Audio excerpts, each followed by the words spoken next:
The chandelier glistened like frozen stars above a sea of diamonds, silk gowns, and hollow laughter.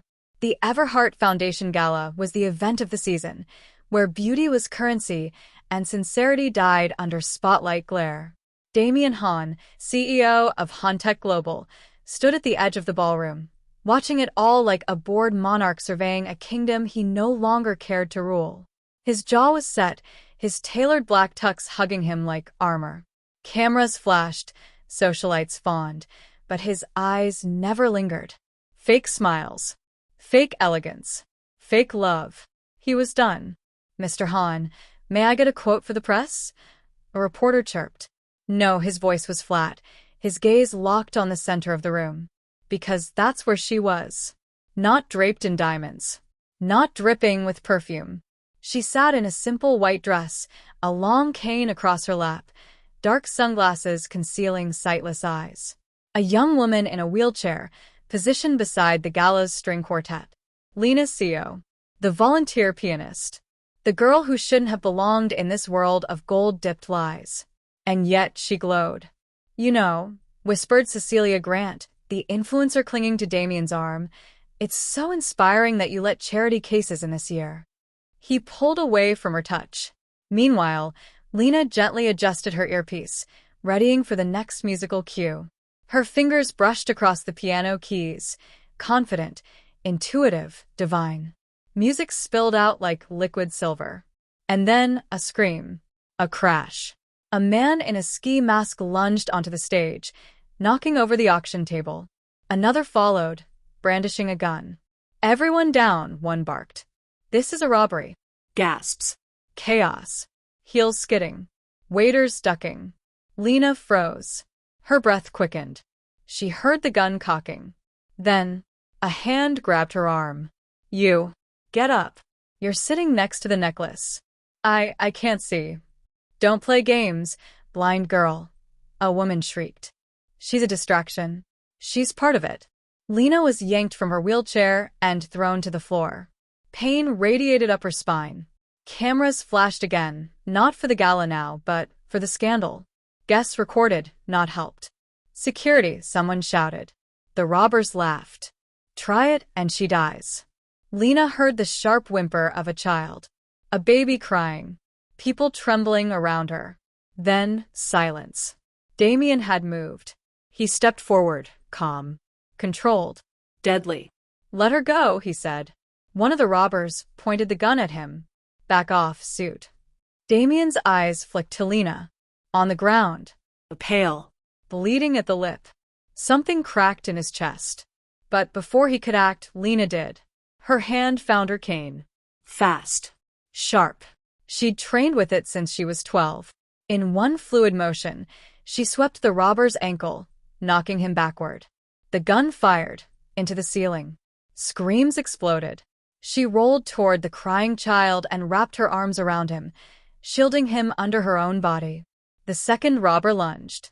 She raised her cane again, blocked his swing blind, a move learned by instinct, not sight. Security tackled them a beat later. The crowd roared. Some with relief, some still filming. But Damian stood frozen. She was blind, but she'd just saved them all. Lena breathed hard, blood on her teeth, the child still clinging to her. She whispered, "It's okay, you're safe now." Cameras now turned on her. "That girl, she's blind, isn't she? She saved that baby. Who is she?" Damian walked toward her, as if drawn by an invisible thread. She raised her head, sensing him. "Don't pretend you care now," she said softly, not knowing who he was, only recognizing the authority in his footsteps. "I do," he murmured. She turned toward his voice, lips trembling. "Then don't let them make me a headline. I didn't do this for fame." "You didn't," he said. "You did it because they wouldn't." She froze. That voice, low, commanding, hollowed by something deep and unspoken. "Who are you?" she asked. "Damian Hahn." Lena let out a bitter breath. Figures. The king of fake glamour. His jaw tightened. But then he knelt beside her. Not to gawk. Not to perform. He picked up her fallen cane, brushed the hair from her face, and said quietly, Thank you. Not for saving the child. Not for the drama. But for reminding him what real courage looked like. The cameras missed that moment. But Lena didn't need to see it to feel its weight. She's not who you think she is. The words echoed in Damien Hahn's ear as he stood beside the ambulance, fists clenched so tightly the veins bulged against his skin. The caller had been cryptic, no name, just a warning and a soft chuckle before hanging up. He hated games. But now, with sirens fading behind him and the scent of adrenaline still thick in the air, he couldn't stop thinking about her. Lena. Inside the hospital room, Lena sat on the edge of the bed, hands folded in her lap. A butterfly bandage curved over her cheekbone. Her sunglasses rested on the table beside her, exposing deep, unreadable eyes that drifted slightly out of focus. She hated hospitals. Too sterile. Too quiet. No footsteps to track. No music to anchor her. The only sound was the steady beep of her heart monitor and the hushed whispers from the hallway. Her? The blind girl from the gala? Apparently, she used to be a music prodigy, then disappeared for years. No family, no records. They say she was involved in something political. Dangerous. Lena exhaled and gripped the edge of the bed harder. She wasn't surprised people were digging. She was used to being unseen until someone needed a story. The door opened. She knew it was him before he spoke. His presence was heavy, like silk wrapped in steel. I asked them to give you a private wing, Damien said. She tilted her head. Because I saved a child, or because I embarrassed your party? He didn't answer immediately. Then, because you shouldn't have to bleed just to be noticed. A beat of silence passed. She felt it not awkward, but dense. Charged. Thank you, he added quietly. You already said that, she murmured. And I meant it both times. She gave a dry smile. Well, that's rare. He crossed the room. She heard his shoes stop by the chair beside her bed. You fought like you were trained. I was, she said bluntly. He's Saturday who trained you. Does it matter? Her voice turned cold. Damien studied her. Her guarded shoulders. The twitch in her jaw. She wasn't afraid of him. She was just exhausted by being questioned. You saved a child's life, he said again. And you're still trying to figure out what that means, she said softly. He didn't deny it.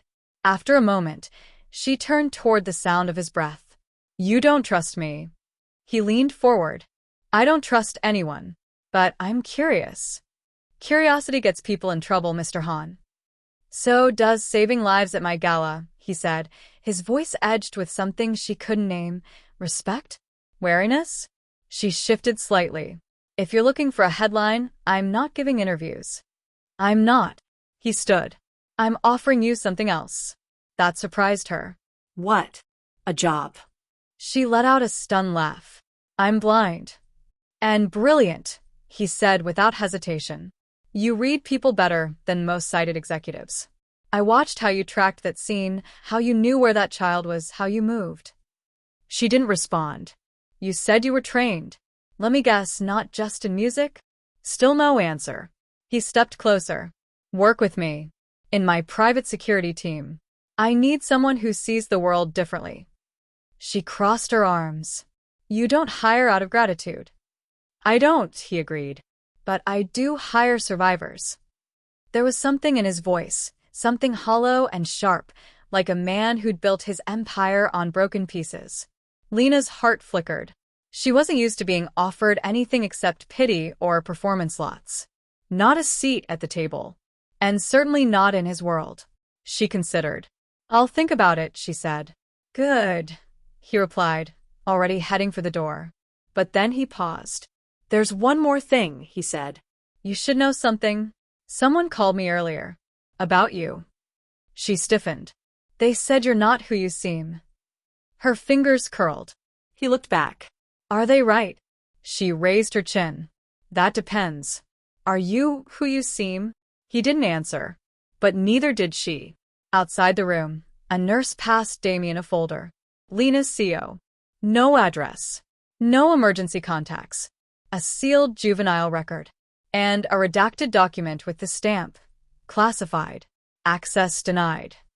The city pulsed like a living thing, wet pavement gleaming under neon lights, car horns slicing through the night like distant gunshots. Lena's cane tapped rhythmically as she walked, shoulders squared, chin lifted. Her movements were precise, controlled, but her heart beat like a warning drum. She was being followed. She could sense it, the soft drag of footsteps behind her, the change in the air pressure when someone lingered too long. The world may have gone dim for her eyes, but she had learned how to see with other senses. She'd had to. "You're making a mistake getting close to him, Lena." The voice slithered through the fog, and she stopped. Her grip tightened on the handle of her cane. "I thought you'd be smarter than this," the voice continued. Low, smooth, almost sorrowful. "After everything that happened with your brother." Her breath hitched, just for a second. "Turn around," she said calmly, though her body was wound tight like piano wire. "I don't think you want that," the man replied. A chill crawled across her spine. Not fear. Not yet. But recognition. She didn't need to turn. She remembered the voice. She remembered it from another life, before music scholarships, before everything collapsed. He was there the night her world burned down. "You're still working for them," she said. "A dog with a master." "And you're still bleeding for ghosts," he whispered. "But now you're walking straight into the lion's den." Damien Hahn isn't a savior, Lena.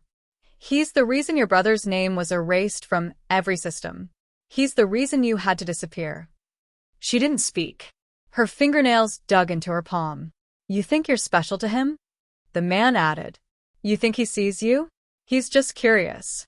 And when curiosity fades, so will you." Lena's voice was steady when she replied. "Maybe. But I'm not 17 anymore. And I don't run."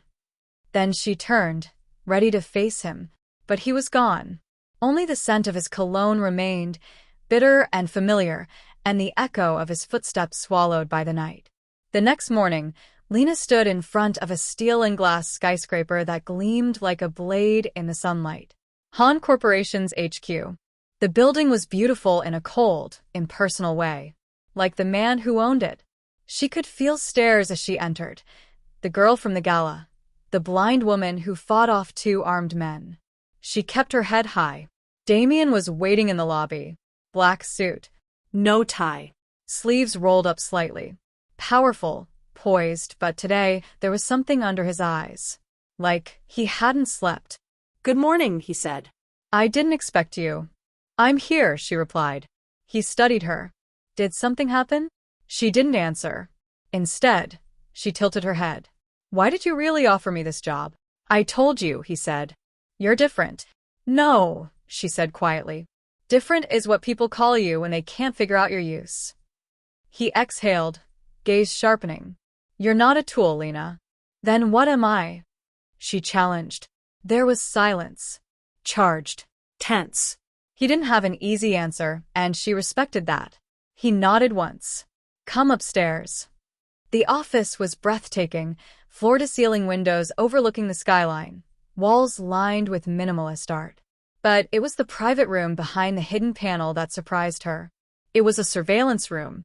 Screens, maps, documents. The kind of place where secrets didn't just get kept, they got weaponized. "You run security?"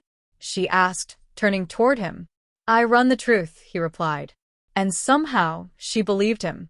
They worked in silence for hours, testing her abilities, letting her navigate sound maps, pattern reconstructions, emergency simulations. She was sharper than any analyst he'd ever hired. But what really shook him wasn't her skill. It was her control, her calm when under pressure, her complete lack of fear.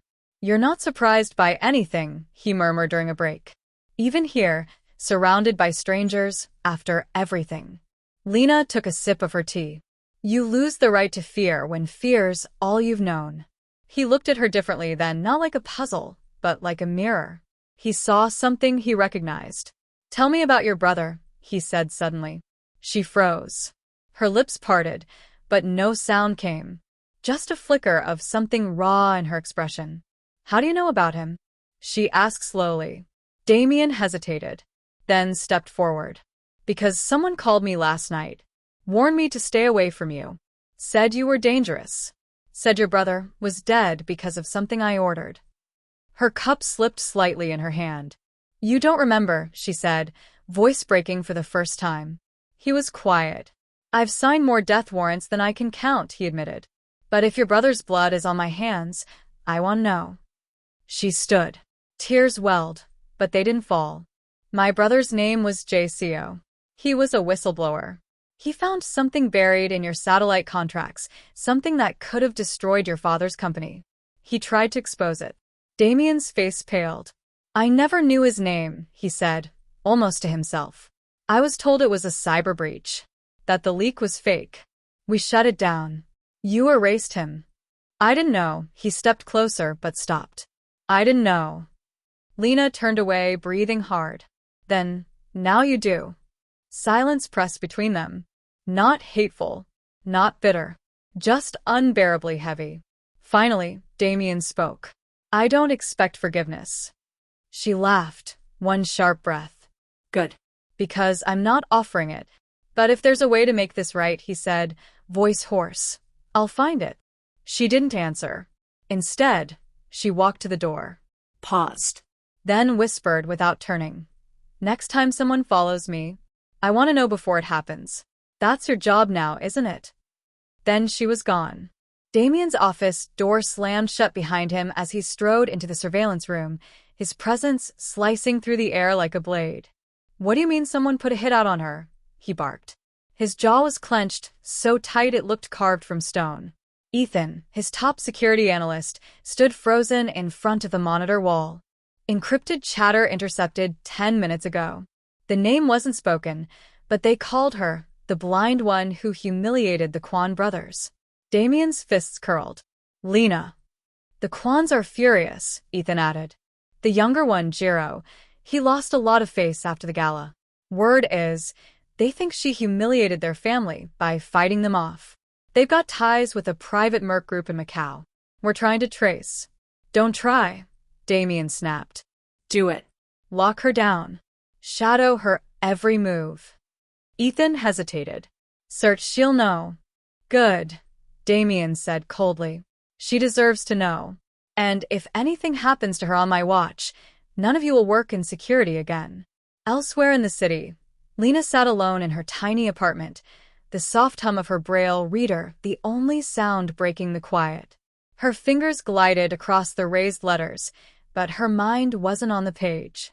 It kept drifting back to Damien, his voice when he whispered, I didn't know. Lies were easy to recognize when you were blind. People's voices told you everything their eyes tried to hide. And his voice had broken. She wasn't sure what she felt about that. She didn't want his guilt. But maybe she did want his truth. Suddenly, she stiffened. Someone was watching. Not in the building. Not through the door. But inside the silence. Lena stood, the hairs on the back of her neck lifting. She moved to the window, fingers brushing the glass. A shift in air. A faint electronic hum. A drone? Before she could react, the phone buzzed. Damien. She answered with no greeting. They're coming for you, he said. Right now. I know. Get out. I've got a car downstairs. I'm not running. Damien's voice hardened. Lena, don't be stubborn. I'm not. She grabbed her cane, walking toward the door. But if they want to come, let them. I'm not 17 anymore. Damn it, Lena. Click. She hung up. 10 minutes later, 2 men in dark suits crept up the dim hallway outside Lena's door. One held a silenced pistol. The other, a fiber optic camera feeding video to a remote screen. She's in the apartment, one whispered. Reading something. Alone. The leader nodded. Quick. Silent. As they turned the knob, click. The floor under them hissed. In a flash, a powder detonated. Fine. Blinding chalk exploded into their faces. The leader screamed, clawing at his eyes. That's when Lena moved. From behind the doorframe, she struck the taller one with her cane, direct to the throat. He dropped. The second lunged toward her, but she ducked, years of training turning movement into instinct. She jabbed him in the ribs and kicked the back of his knees. He fell, hard. By the time backup arrived, both men were unconscious. Damien stormed into the apartment moments later, flanked by security. He stopped short, stunned. Lena stood over the two men, breath steady, cane gripped like a weapon. He stared. "You took them down by yourself?" She turned to him, her voice quiet. "You underestimated me." "No," he said after a beat. "I think I underestimated how angry you are." Later, in the back of Damien's bulletproof car, the silence between them throbbed with emotion. He sat beside her, gaze unreadable. She leaned against the window, fingers tapping quietly. Finally, she spoke. "They were Quan Mercs, weren't they?" He nodded. "I'm cutting ties with the Quans tonight. Their partnership with my father ends now." Lena turned toward him. "And your father?" "He'll fight me on it," Damien said. "But I'm not my father." A long pause. "You really didn't know about Jay," she whispered. "No," he said. "But I should've." Another silence. Then, barely audible. "I don't want to be your responsibility, Damien." He looked at her, jaw tight. "You're not. But you are important." That one word shifted the air between them. Not different. Not useful. Just important. Lena's fingers curled around her coat. "You feel guilty," she said. "That doesn't mean you love me." "I don't know what I feel yet," he answered softly. "But I haven't slept in 3 nights thinking about what they might do to you." She blinked. That broke something. Not in a bad way, but in a way that made her feel seen for the first time in years. Just then, Damien's phone buzzed. He answered. Ethan's voice was tight. "Sir, we tracked the command signal for the hit order." "Where?" There was a beat. Then Ethan said, "It came from inside Han Corporation. From your father's executive line." Damien's face darkened. Lena saw his shoulders tense. "Patch me through to his private office. Now." The engine purred low as Damien's car pulled into the underground garage of his private estate, but inside the vehicle, the silence between them roared. Lena sat composed, one hand wrapped around the flash drive hidden in her palm like a secret too sharp to speak aloud. Her expression was unreadable, but her breath, shallow, controlled. Ready. Damien hadn't said a word since Ethan delivered the blow. The hit on Lena was ordered from his father's private executive line. Now, the air between them was thick with a truth neither wanted to say aloud. His bloodline wanted her gone. The car came to a halt. Before the driver could open the door, Damien stepped out. His jaw was tight, his hands clenched. "Lena, you're safe here. This entire floor is locked down. No one gets in or out without my voice print." She didn't move. Instead, she finally said, "He tried to erase me, Damien. And your last name almost succeeded once. I won't let it do that again." Her voice was calm. Too calm. That terrified him more than her anger. "I won't let him touch you," he said. "But he already has."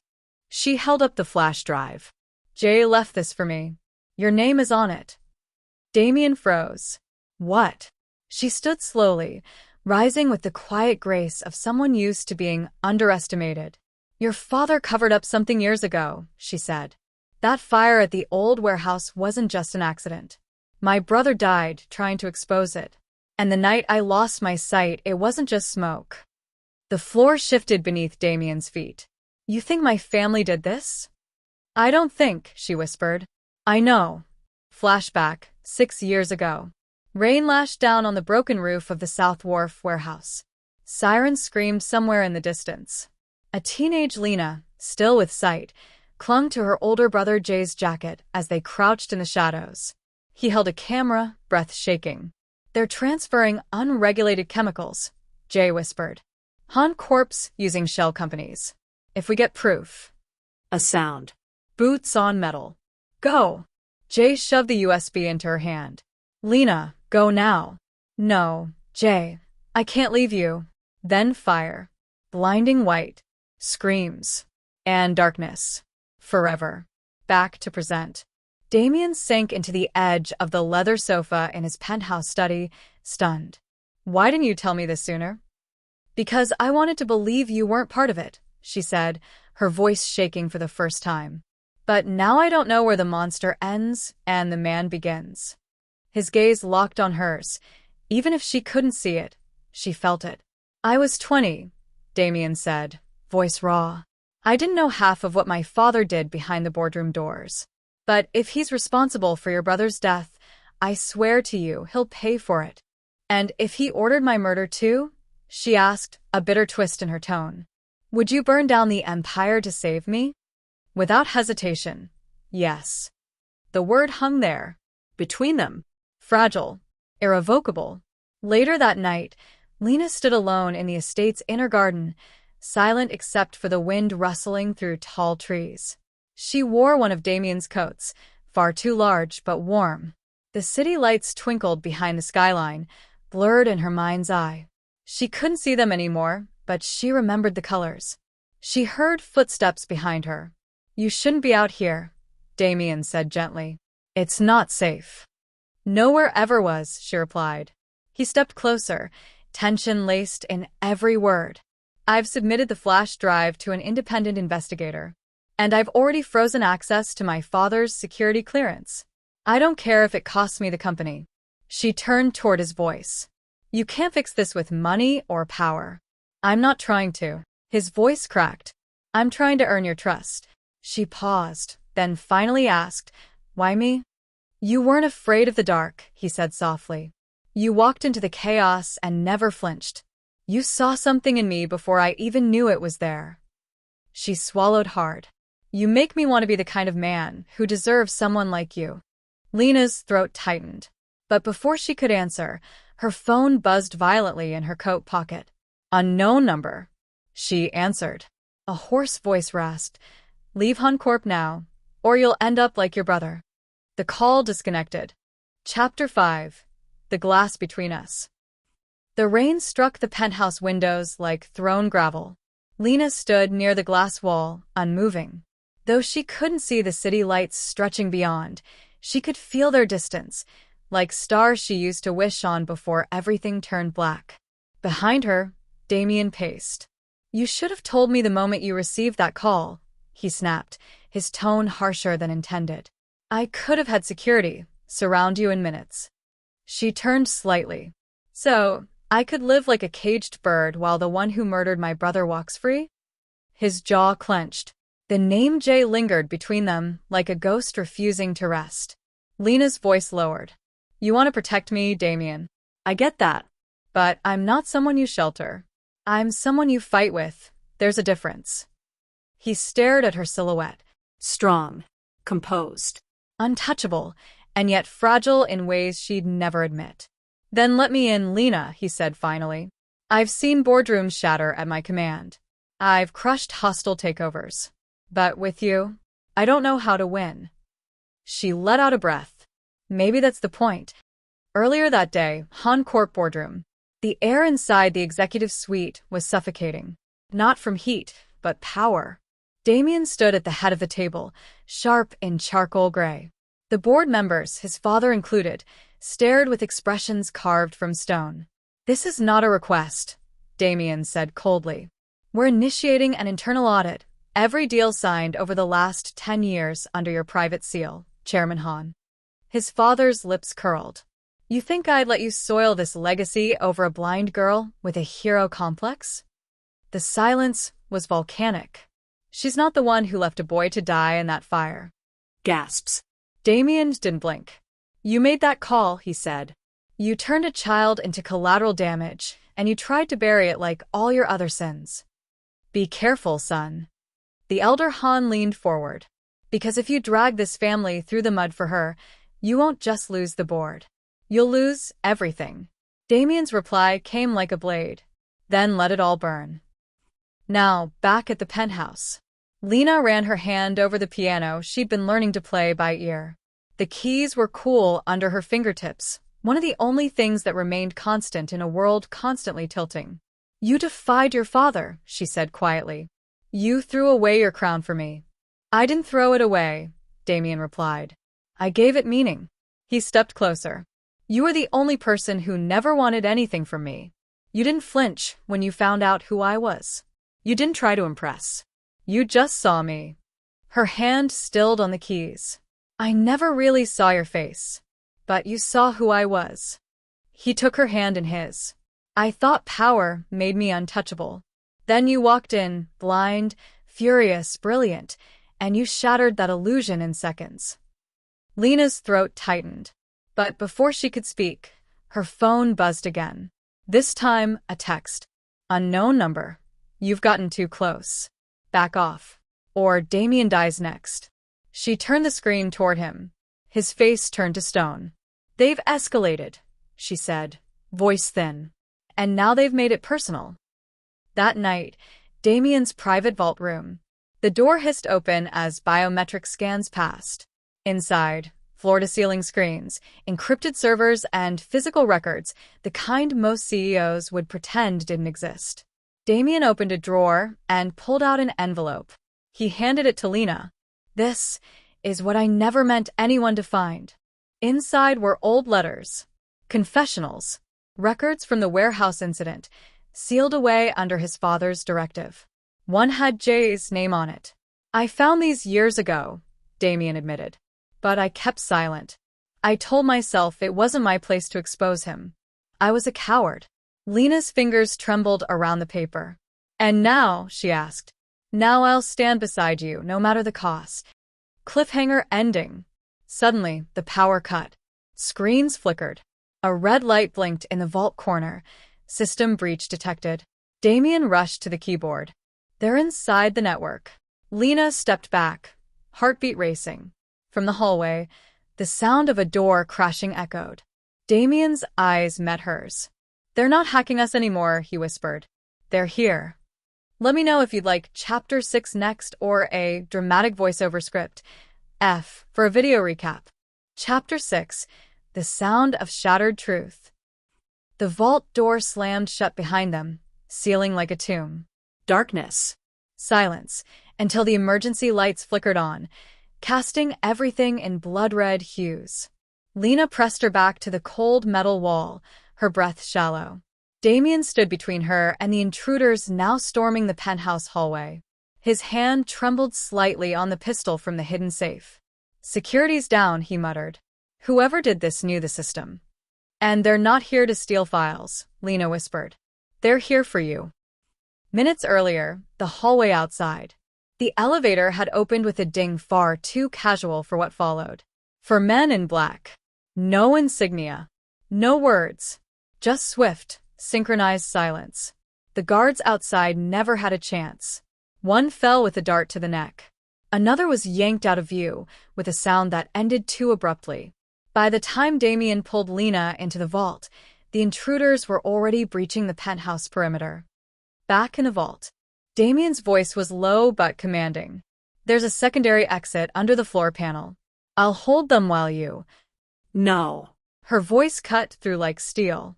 You're not sacrificing yourself for me. His jaw tightened. I'm not letting you die, Lena. She turned to him. Her fingers reached out, gently finding his chest. You told me I saw you when no one else did. So believe me now. Asterisk, you're not alone anymore. Asterisk, we fight together. Footsteps approached. Closer. Louder. Damien grabbed a second earpiece, jamming it into her palm. Fine. You flank left once the power returns. We go together. She nodded. Count of 3, he said. 1, 2. The lights surged, power restored. Then all hell broke loose. The vault breach. The metal door exploded inward. A flashbang cracked, sending Damien reeling. But Lena, unaffected by light, ducked and twisted, listening to sound, movement, breath. She slid low as one intruder stormed in, tripping him with a sweeping kick. Another man lunged for Damien. The CEO dodged with unexpected speed, slamming the butt of the pistol into the attacker's jaw. Lena heard it, the crunch of bone. A body collapsing. She turned toward the sound of scuffling, then heard it. A third heartbeat. Behind her. She twisted too late. Someone grabbed her arm, yanked her upright, cold steel pressing against her throat. Back off, the man shouted, dragging her backward. You make one move and she bleeds. Damien froze. His hand shook. The gun lowered. The man's grip tightened. Tell me where the files are. Damien's eyes met Lena's. And for a second, just one, they understood. Lena's heel slammed down on the attacker's foot. She twisted and ducked as Damien fired once. Clean, lethal. The man fell. Silence followed. Then, sirens. Police? No, private security reinforcements. They had survived the ambush. Later that night, after the storm, the penthouse was scorched. Bodies escorted out in black bags. EMTs treating bruises. Shattered glass on polished floors. Lena sat on the couch, wrapped in a thick blanket. Her hands trembled slightly, though she wouldn't admit it. Damien sat across from her, his knuckles bloody. Neither spoke for a long time. Finally, Lena broke the silence. Your father sent them. Damien didn't deny it. He always said the company was a kingdom, that I was just a prince waiting to be tested. She tilted her head. And tonight was your trial? He nodded slowly. And I passed. But the cost. His voice cracked. Lena stood, walked toward him. She reached out, found his hand, and held it tightly. I've lost family too, Damien, she said softly. But maybe that's how we build something new. Together. Out of ashes. He looked up. Eyes rimmed with emotion. Not power. Not wealth. Just him. Do you regret saving me that day in the alley? She asked. Every day, he whispered. Because that's when I stopped being safe. She smiled faintly. And started being real. Ending twist, cliffhanger. A knock came at the door. A uniformed officer entered, hat in hand. There's something you need to see, he said, handing over a sealed envelope marked classified evidence. Internal affairs. Damien tore it open. Inside, a photo. Grainy. From a surveillance camera. It showed the night of Lena's brother's death. Except this time, the figure dragging Jay away wasn't Damien's father. It was Jay himself. And he wasn't saving the boy. He was lighting the fire. Want help turning this into a full YouTube video script? F or poster-style thumbnail design? F.